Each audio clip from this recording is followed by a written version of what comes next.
A warm welcome to a Podful of Saints on Thursday, the 14th of September, 2023. Yes, we're sorry we're a day or two later than usual, but Jake had important business to attend to. Right, we're looking back on a win for the Saints on Saturday with myself, David Tavener, over there, looking very pensive and eager to go, I think, actually. Lee Wood. Always eager, fellas. Good evening, boys. How are we doing? We okay? Well, we're very well, thank you. And the other one, can't answer on behalf of him. The other one being Jake Ellacott. Yes, I'm very good. Thank you very much. And let's get going.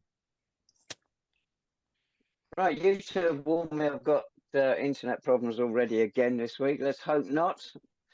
Well, actually, it's probably better if I'm shut off, as most people say.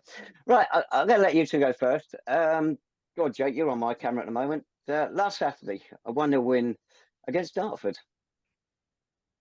Yeah. Oh, God, nothing at all from you. Just straight in. A good win. Not the most... well, actually, it was fairly entertaining for me. Again, it wasn't the most beautiful of games, was it? I think, Dave, I saw your reaction straight after. You weren't particularly impressed with the style of play for a lot of that game, and I think I understand. I think partly because of the weather, it was extremely hot. But yeah, it was a funny old game. We had a lot of the ball throughout the game. We had loads of the ball. But then if you think about the games and the chances that came, Dartford certainly had openings, didn't they? I think they're probably pretty unfortunate not to score. The woodwork saved us a couple of times. Michael Johnson with a very good save at one point as well. And for us, a lot of the ball, we didn't create lots of openings once again. Their keeper made a couple of decent saves, especially from Rasulo in literally, the first 60 seconds. But yeah, it wasn't the greatest game. I think the positives for me is we kept a clean sheet against a team and a style of play we haven't really faced much this season. Dartford were very, very direct, very agricultural almost at times. So that's the one positive for me, and of course 3 points. But I think the scoreline doesn't tell the whole story. Do you agree with that, Lee? Well, we worthy winners in your eyes. I mean, to be honest with you, what I would say, I think that Nobby soon is finding his feet a little bit more now in terms of the personnel that he's picking. If you look, Brown and Carlisle, Clark and Carlisle, Brown and James, these little partnerships now they've got a bit of sort of stability to them. I thought if you look at the way we are passing the ball, as Jake said, some of it is exquisite. Rasulo's goal that was ruled out in the first start, absolutely, the movement and the passing and the touch deft, absolutely fantastic. I think we've got flashes of brilliance at times, but I think it's a culmination of games now for me. That's what I'm looking at. You look at the Welling game, you look at the Dartford result. I think we're not leaking goals, we're scoring goals, we're winning games. I think the tide is slowly turning. A question I'm going to put to you, Tabs, if I may. Do you finally feel as now these players have had time to sort of bed, time to sort of gel? Are we now seeing really the sort of fruits of their labour? Crikey, I hope not. If this is it, blimey. What I will say, Lee, the first half hour on Saturday, I thought it's probably the best football we've played so far this season. We did our passing game, but we did it in Dartford's half, and we were all the better for it. We weren't mucking around deep in our own half. We were doing it in Dartford's half, putting them under pressure. That said, they had come into that game on the back of 2 poor results, including losing at home to Slough Town, who were then bottom of the table. Manager and Dalton threatening to clear out all these big names. Several big names are going to not play for the club again. When you look at his team sheet, 8 of those who started Saturday had actually played the previous Tuesday, and 2 others had come on to substitute. So I didn't see much clearing out there. When others who are missing, he listed them all as injured. So I think he threw his toys out of the pram earlier in the week and then had a rethink. But for that first half hour, Dartford looked shell shocked. But they'd had a bad work week. They'd had a big bust up at training apparently, and they looked it. They didn't want to be there. But after that half hour, they put the pressure on us, and they had by far the better of that last hour. I think, as you mentioned, they hit woodwork 3 times with Johnson pushing that excellent header onto the crossbar as well. So, were we worthy winners? No way. That excellent goal by Rasulo, which was disallowed. Shame it was offside. I think it was Ryan Blackman who got caught up early in the move. and the linesman flag had been up for a while. You mentioned there the keeper, Mitchell Beanie saved from Rasula first minute, saved from him again last minute, but in between, we didn't create enough again. And that is our problem. We're not creating enough. We're not letting in goals, as you mentioned, but I think it seems to be a league-wide problem with finishing. Strikers don't look good this season. Quality of the ball is into the box is probably questionable, and there's not as much going in as years gone by. So they've got to stick away a high percentage. Are we improving? I don't know. You look at the first half now, Saturday, you say, yes, definitely. You look at the rest of it, you say, we're going nowhere still. But what I would say to you, though, I mean, Jake, I'm going to bring you, mate. The fact of the matter is, it wasn't no more than three games ago, we were absolutely criticising the team because it was horrendous. Bad, all round, bad play, everything. Doesn't it not show a bit of character? You know, because we've been crying out for intent, we've been crying out for leaders now, and they're slowly sort of turning around the last sort of few games now that they've sort of shown glimpses of what they can offer.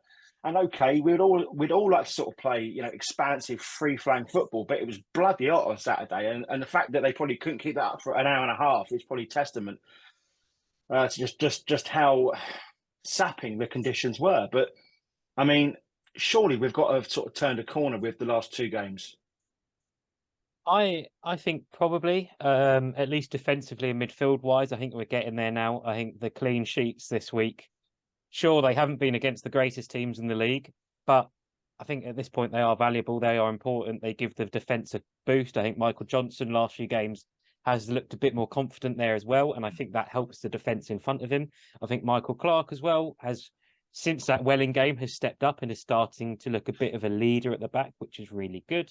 I think the full-back positions, we're still lacking a little bit of width there, especially on the left, but that will come, hopefully. And yeah, we are starting to build. And, you know, we talked about last season, didn't we, that actually we had a pretty good defence by the end of the season. We had the fourth best defensive record in the division. And I think if Nobby can get it going again this season and build a team that has got a good defence, then at least, you know, it gives ourselves a chance if we're not going to be scoring lots of goals, which, you know, in the game so far we haven't been. It probably could, well, maybe it could have been a different game if that Rasulo goal had counted the offside. I think if you score then, I think Dartford's heads, they had already dropped by that point, but they would have really gone. And I think Dartford would have struggled to come back at us like they had. But for me, it was important to get the 3 points, and the defensive aspect was the biggest point for me, which was really good to see. And also in midfield, I think Ben Smith and Ryan Blackman had a little bit more of a better balance there for a bit more of the game on Saturday, and that's starting to come now, which is good. You talk about defensively, Jake. In the NLP Team of the Week, I see you didn't manage to put the crossbar in there. It didn't get selected.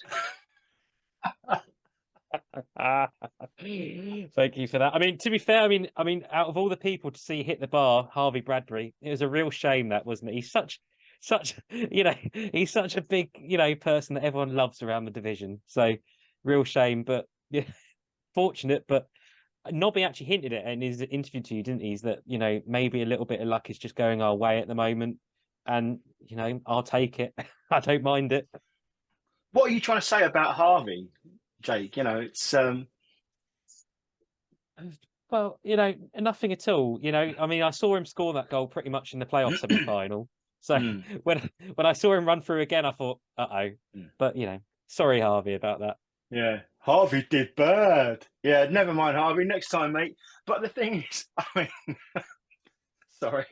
But the fact is that Michael Johnson, you know, he came out of his goal. He was alert. And I mean, I probably would have preferred him to sort of try and sort of close the angle down a little tiny bit. But it didn't sort of cost us in the end. But he's done that a few times now, MJ, when he sort of almost played sweeper. And he does it relatively well. And I think it's another facet of his game that he sort of brought to it now, really.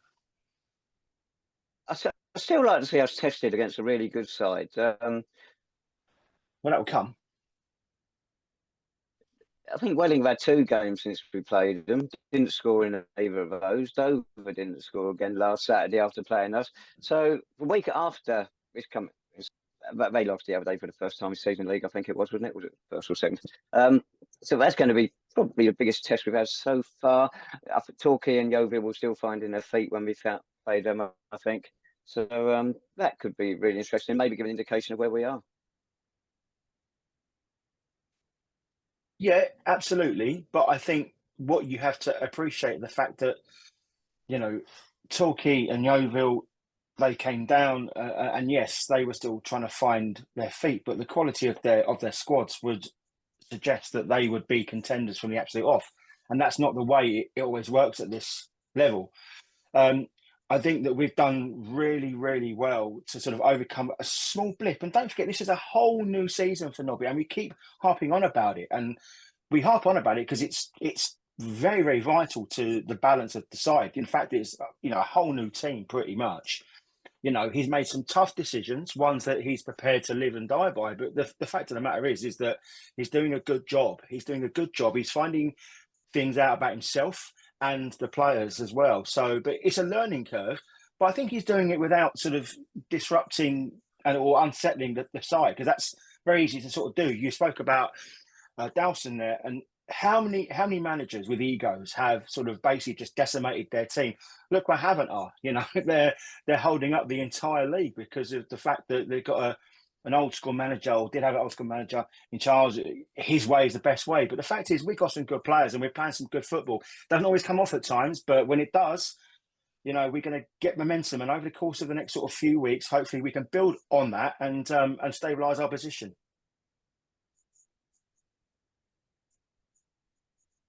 You've seen who's in charge down at Havant now, haven't you, Lee? Go on, tell me. Oh, I've still got internet problems at mine by the looks of it. Steve King's gone down there, so you'd imagine things are going to change down there pretty soon.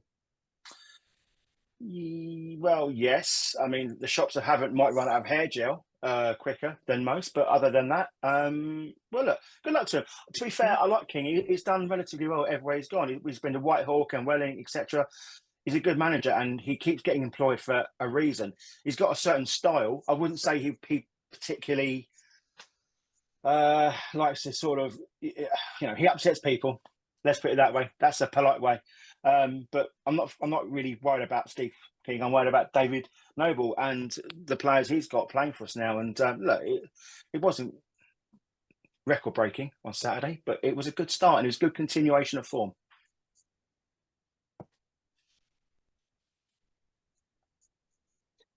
Yeah, you talk about continuation of form. These 3 games, a draw and 2 wins, shifted us up from 17th to 11th, which is obviously a confidence booster. And it's a confidence we're going to take into the FA Cup. Who wants to kick off talking about Leiston this coming Saturday? Jake, you're the man. Oh, no. I'm the expert. I've done my research. We know it's going to be a tough tie. It's the FA Cup cliche, of course it is, but we're there to be shot at, aren't we, by Leiston? They've not had a great start to the season. They had a very good season last season. I think they reached the playoffs in the end, but they've not had a good start. And I mean, they lost 5-0 on Saturday against a very good Mickleover side, it has to be said. I think they're going to run away with the league, and they drew 1-1 in the week. So they're probably going to be a side low on confidence, and we go into it as a side bit higher on confidence. I think you saw a game at the celebrations at the end between the players and the fans at Clarence Park, that the players are starting to build that sort of bond now and sort of getting themselves into a much more positive position at the moment, which is really good to see, because I don't think we need to underestimate. There was a lot of pressure on both Nobby and the squad after that blip at the start of the season. So that's good to see. And I think this Saturday, it's going to be a tough test, but I'm really excited to see how David Noble approaches the FA Cup. We know he loves the competition. He's had his adventures in it with St Albans City, with his previous clubs, with Bristol City, etc. And I can't wait to see how he approaches it. I wouldn't be surprised if there's maybe a couple of changes to the team potentially. Leiston have played 3 games since beating St Ives Town in the first round qualifying. 2 home draws. As you mentioned, that 5-0 thrashing they suffered away to Mickleover, who've still got 100% record this season. Looking at their squad, not a lot of names we know there. Manager Darren Eady, people remember from Norwich City, to come up against him before, and also one of the defenders, Adam Bailey Dennis. Now, I remember sitting next to him when we played Braintree in about 2010, I think it was, and he got sent off, quite rightly so, horrendous challenge. So he just come and sat in the press area next to us. No remorse at all, because I think he'd done a professional foul or something, so they call it, and saved a goal, so he was quite happy. But beyond that, we don't know a lot about theirs. Top goal scorer is Jamal Loza. Apologies for not getting the pronunciation right. 5 goals in 6 games. But as you say, possibly not the highest their confidence are going to be at the moment after the way things have gone. And I think I'd be very surprised if City didn't win it, and I should do it first time. You'd like to think. What do you reckon, Lee? You'd have thought so. I mean, their squad is predominantly young with a smashing of quality. Ryan Jarvis, ex-Premier League player, he's, I think, still doing the rounds down there, as is Rossi Jarvis. Those who follow Luton had about 70 or 75 games with them. Good players on their day, but I think, they're sort of coming to the twilight, to the end of their careers. But they play in a tough league, actually. There's some good teams in that division. But you'd like to think that David Noble, as Jake said, is going to take this so seriously, because there's no point battling our way back into contention in the league, only to then sort of go throw away all of this form and this good fortune in the cup. Because the thing is, that stems confidence, and that's what he talks about. I think Ben Smith might get a rest. He's looked quite tired for me over the last few games. We might sort of see someone new in the middle of the park. We might even see a change in attack. Give Mr. S. Jeffers a run out for the cup, but who knows? But I think like to sort of see David's going to sort of definitely take this seriously. And although, yes, Jake, you're right, it could be a banana skin for us, I can't see them having anything that's going to trouble us at the end of the day, mate. I think as you said, Jake, Nobby's done nothing to really seriously upset the squad. But of course, he's upset the fans by not playing David Noble. Not playing David Noble. He can't play himself. He's too blooming old. Sorry, Nobby. Not playing Jeffers. But I think everybody can read into it. A club almost certainly doesn't want him there anymore, is what it looks like. So I think we can take that as read. And the chances of Sean starting, even in a cup tie, are pretty remote, because Nobby's got to take seriously. We saw what the FA Cup did to the club 2 years ago, and we all enjoyed that. We didn't enjoy going out in the first hurdle last year against AFC Sudbury, last time we went to Suffolk. So you would have thought he's going to stick pretty much with the side he had last week. Possibly Dan Bowery come back in. It would only be for Clarkey or Carlisle. Personally, I wouldn't make that change. And I also agree, I would bring Bobby Dunn in for Ben Smith, but we said that last week and got nowhere, so we might as well not mention it this time. Yeah, but the thing is, there's no point running the likes of Smith and Mitchell into the ground. I think the squad is there for a reason, and he might start with the same team that finished against Dartford, but ultimately, I think it would be foolish not to sort of just try and rest some players, at least for a half or so, because the fact of the matter is, it's a long old season, and we're only just sort of getting into September. So the fact is that we're going to need every single player on our roster, and Saturday might be a good opportunity for some of the fringe players to get minutes into their legs.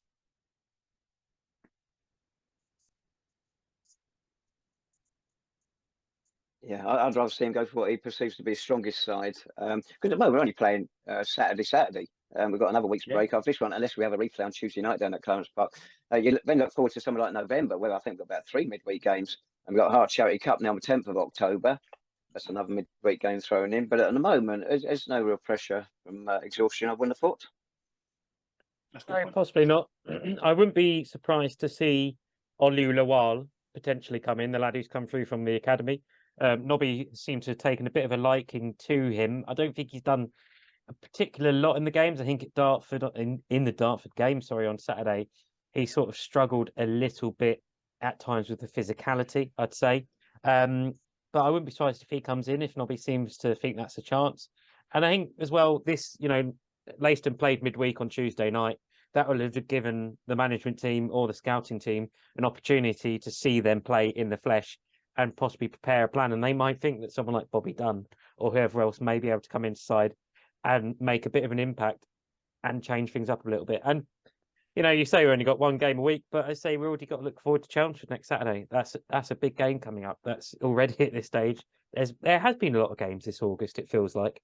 So I wouldn't be terribly upset if we want to see a couple of players given a chance that I think do deserve to be given a chance. I mean, Bobby Dunn, his one bit of action for us involved a brilliant assist away at Havant. I mean, what's wrong with that? What more has he done wrong? What a ball!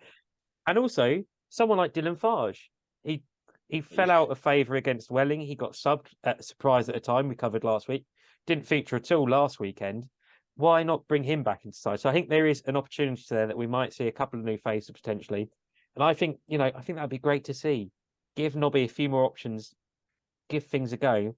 Because it's going to be difficult. But we've got the quality players like Dylan Farge, Ryan, Bobby Dunn that will be able to do a job on Saturday.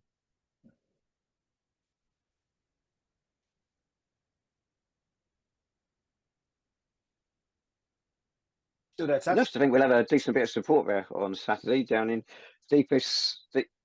sorry, Italy.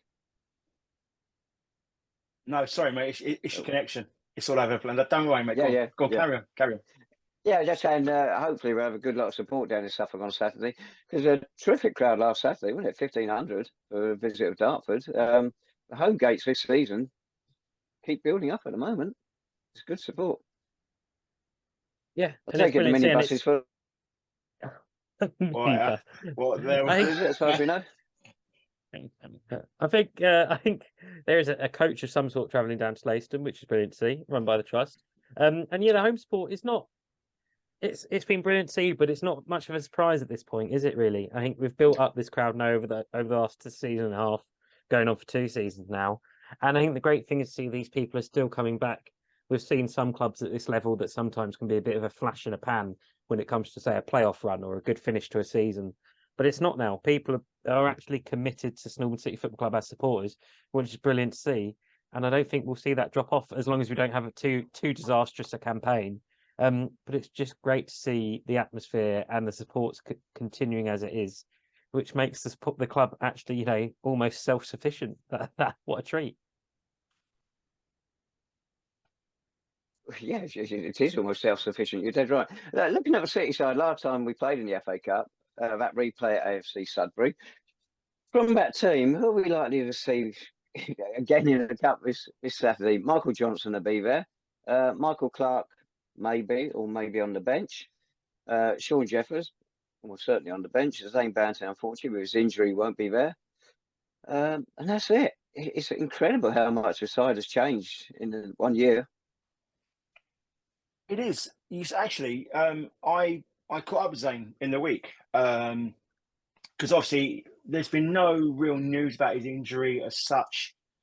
So, and obviously Zane and we've been working together for a while since he was at Luton when I used to do their program. So, and he's been really supportive of when we were in the media team. Jake, he was always makes himself available for interviews and whatever. So I thought I'll give him a quick sort of buzz and see how he is. And if you remember, he got injured quite early in the Weymouth game, I think it was, and he thought it was just like a dead leg. And then he tried to sort of play on a bit, and then he was in so much pain he had to sort of come off. And he found out 2 weeks later that he'd torn his calf. So that was sort of a setback for him. And then he went to see a consultant, and then he did like a scan, and he found out he had like a blood clot on his calf. So he went to go see like a specialist, and now he's on medication for the next sort of few months. But he's working his way back to fitness, and but the calf's healing nicely.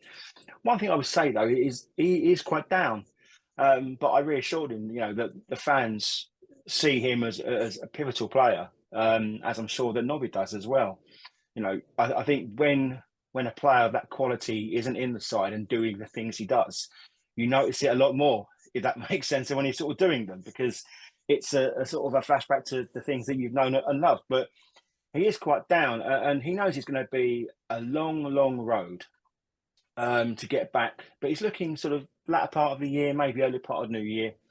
but he's still relatively young. He's obviously an athlete. He's really, really fit. So fingers crossed for that. One thing, but that sort of got me wondering. So we were sort of chatting and stuff, and the one thing I would say is that, and he reiterated, the club do look after players when they do get really bad injuries.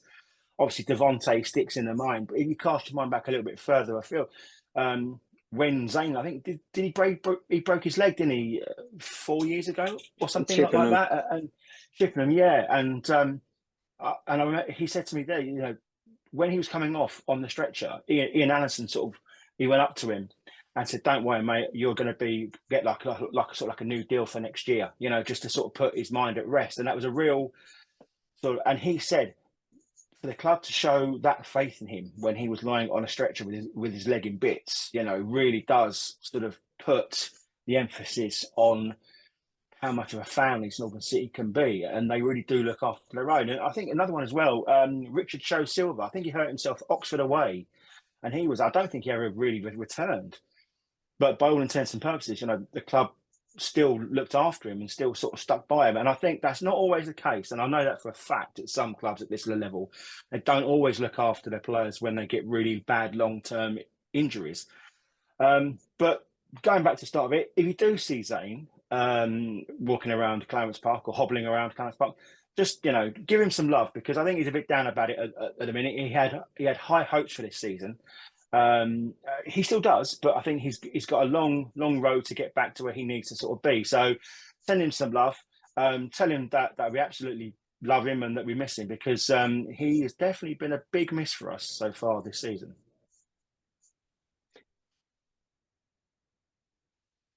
A couple of points there, Lee. First of all, with the injured players, the club is very poor at giving out news about them, giving updates, what the injury is. I've got to improve on that. It used to I be in the agree. past, so there's no reason why I can't do it now. Just keep fans informed, and also keeps the player in everybody's mind. And I think I said at the time, when Zane got his injury against Weymouth, those first 15 minutes before he went off, he looked really sharp. So we may have missed out on quite an integral part of making us more attacking side this season.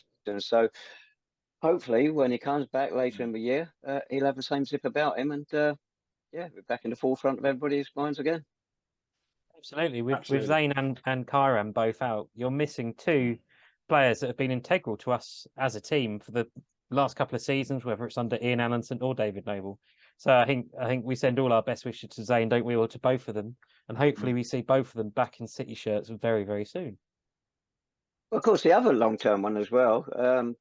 He's not our player in effect; he's a loan player. George Hoddle, that wicked challenge down at Taunton. How that bloke didn't get sent off, I'll never know.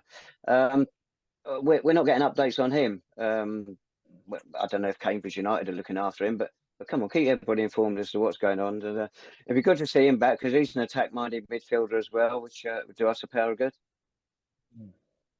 Absolutely. Awesome. Good. Any predictions for Saturday? Oh dear. I'll go first, Jacob. I'm going to go first, mate. I'm going to go for 3-0 to the Mighty Saints. That's right. I'm going to go 2-0. Nice and conservative. You pinched my score, Lee, so I'll stick with a 3-goal margin and go 4-1. Looking forward to looking back on this next week when we when we're out.